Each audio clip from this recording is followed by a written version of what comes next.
الرجيم بسم الله الرحمن الرحيم ومن الناس من يقول آمنا بالله وباليوم الآخر وما هم بمؤمنين يخادعون الله والذين آمنوا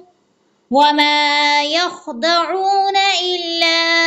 أنفسهم وما يشعرون في قلوبهم مرض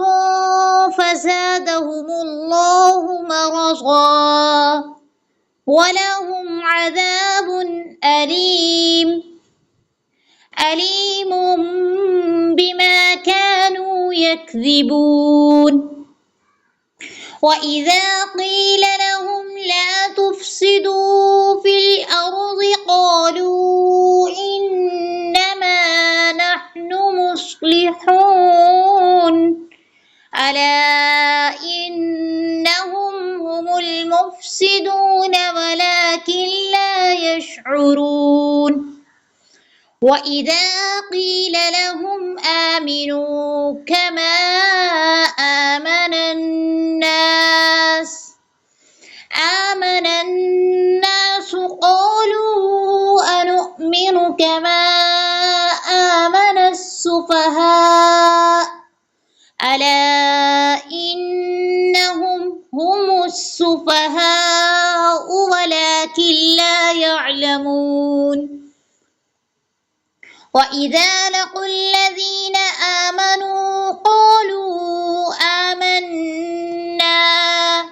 وإذا خلوا إلى شياطينهم قالوا إنا معكم إنما نحن مستهزئون